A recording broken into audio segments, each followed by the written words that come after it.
హృదయపూర్వక నమస్కారం. దీని యొక్క ముఖ్య ఉద్దేశం ఏమిటనేది పెద్దలు ఇప్పుడే మీకు వివరంగా చెప్పడం జరిగింది.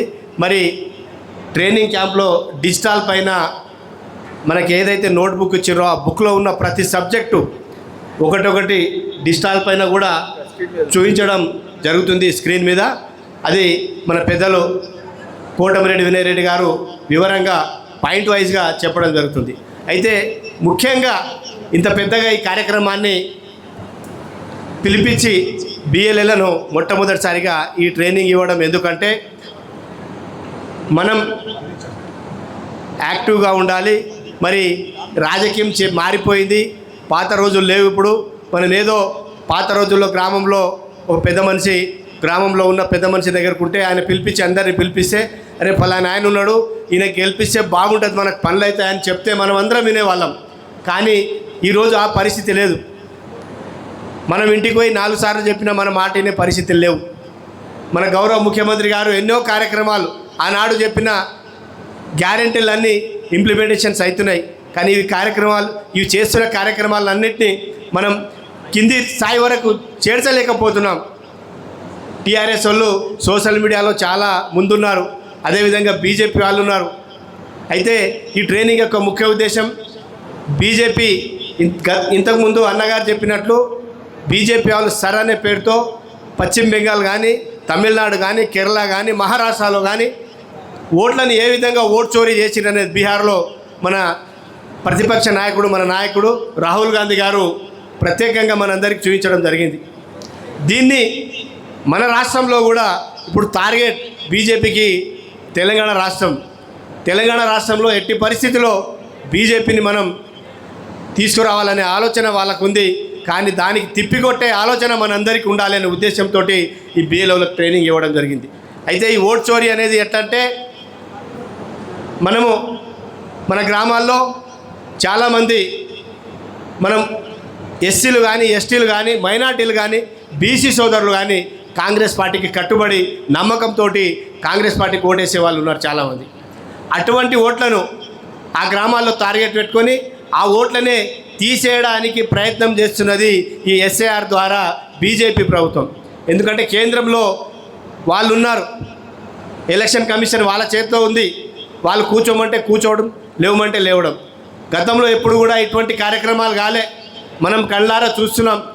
ఈడీ కానీ ఏ ఇతర కార్యక్రమాలు అపోజిషన్ మీద పెట్టాలి, వాళ్ళ మాట వినాలి, మాట వినదాన్ని పార్టీలో చేర్చుకోవాలి, మరి వాళ్ళను స్ట్రెంథనింగ్ చేసుకోవాలి అనేది బీజేపీ యొక్క సిద్ధాంతం. వాళ్ళు చెప్పేది ఒకటి, చేసేది ఒకటి.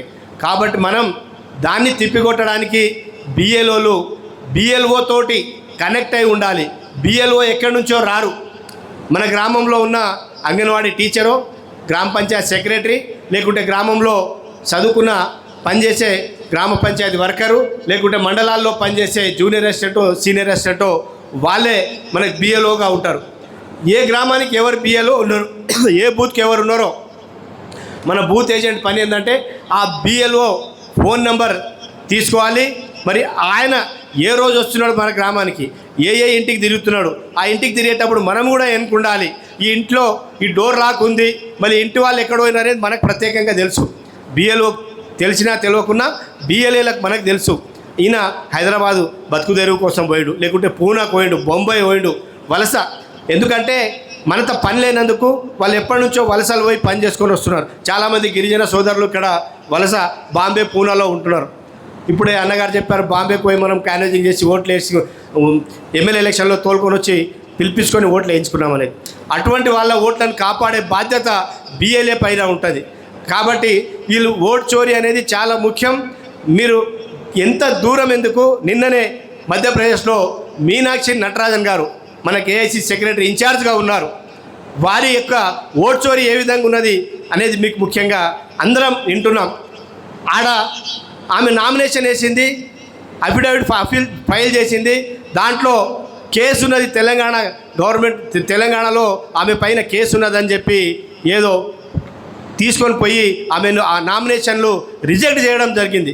ఇది వాళ్ళ సిద్ధాంతం.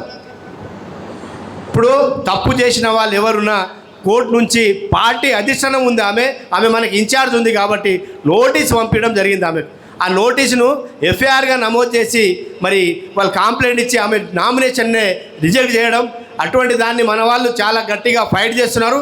ఆ పరిస్థితి రానియకుండా బిఎల్ఏలు మీరు చాలా గట్టిగా పనిచేసి మరి మన ఓటర్లను మనం కాపాడే బాధ్యత మనపైన ఉంది. ఇటువంటివి జరగకుండా బీజేపీ యొక్క దుర్మార్గ పాలనను మనం తరిమి కొట్టాలి.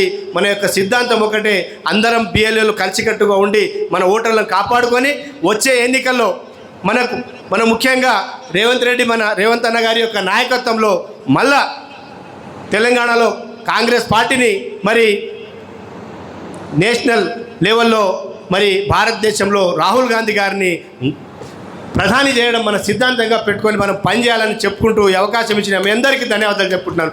జై హింద్, జై కాంగ్రెస్.